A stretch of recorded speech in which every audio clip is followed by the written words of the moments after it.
प्रधानमंत्री मोदी ने news 18 network के इंटरव्यू स्पेशल में कहा कि विपक्ष अपनी संभावित हार को देखते हुए ही ईडी, सीबीआई और ईवीएम के बहाने बना रहा है। आइए सुनते हैं।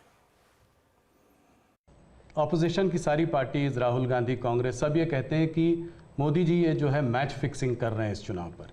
उन्होंने कहा है कि ईडी, सीबीआई और ईवीएम के बिना आप चुनाव नहीं जीत सकते। क्या कहेंगे आप? ईवीएम का जवाब तो देश की सुप्रीम कोर्ट ने दे दिया है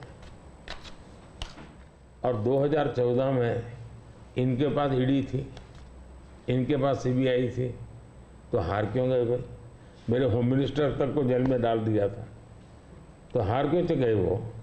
अगर ईडी, सीबीआई से चुनाव जीते जाते तो ईडी, सीबीआई का काम तो इतने सालों तक कांग्रेस ने किया है, वो जीत जाते हैं जी।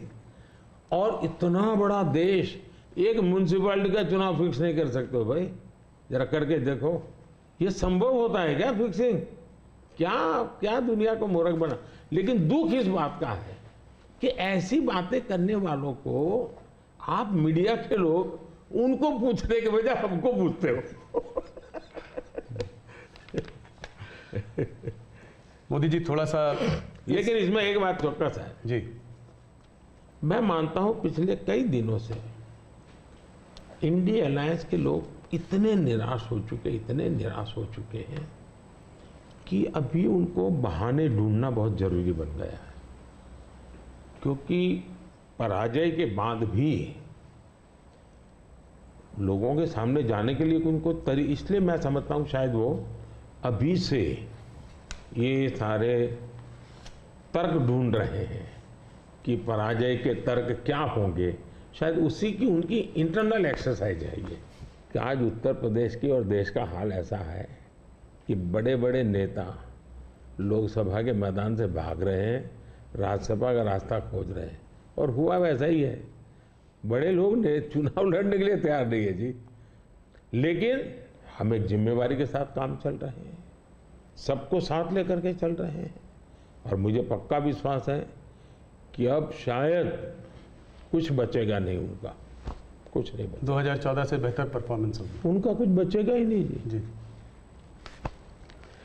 एक सवाल और, आप इसका पार्ट जवाब दे चुके हैं, इसलिए मैं उसको संक्षेप में पूछूंगा। ऑपोजिशन, कांग्रेस सब आपके पीछे कहता है कि सरकार जो है ईडी, सीबीआई, इंटेलिजेंस एजेंसीज का इस्तेमाल कर रही है। आपने कहा है कि ईडी इंडिपेंडेंट है। सिर्फ एक सवाल यह है कि ऐसा देखा गया है कि 25 नेता का एक एनालिसिस एक न्यूज़पेपर ने की थी कि 25 नेता जब अपोजिशन पार्टी से बीजेपी की तरफ आ गए तो उसमें से 23 लोगों के ऊपर से जो है इस तरह के केसेस को या तो ठंडे बस्ते में डाल दिया गया या ड्रॉप कर दिया गया। इस बारे में पहली बात है, एक भी केस ड्रॉप नहीं किया गया है। जो अदालत कहेगी वही होगा, हम कोई निर्णय लेंगे, स्वतंत्र है। दूसरी बात है, पॉलिटिकल लीडरशिप के केस कितने हैं भाई? ओनली 3%। 97% अच्छे ब्यूरोक्रेट जेल में है। आखिर के इन संस्थाओं का जन्म क्यों हुआ है भाई? अगर इन संस्थाओं का जन्म इसी काम के लिए हो तो काम नहीं करेगी क्या? और अदालत इतनी बड़ी है जी, किसी को जमानत नहीं दे रही है अदालत, तो अदालत देखती होगी ना भाई। और भ्रष्टाचार के मामले में हम कम से कम उसको लाइट न ले जी। सचमुच में देश में चर्चा होनी चाहिए कि पहले एक जमाना ऐसा था, आपको आरोप लगता था ना तो भी हिल जाते थे। आज गुनाह सिद्ध हो चुका, सजा हो चुकी, फिर भी आप हाथ ऊंचा कर करके फोटो निकलवा रहे हो, आप भ्रष्टाचार का महिमा मंडन कर रहे हो। इस देश में ये आलोचना का विषय होना चाहिए। भ्रष्टाचार को न्यू नॉर्मल के रूप में ट्रीट नहीं करना चाहिए, वरना इस देश का बहुत नुकसान होगा जी। ये सवाल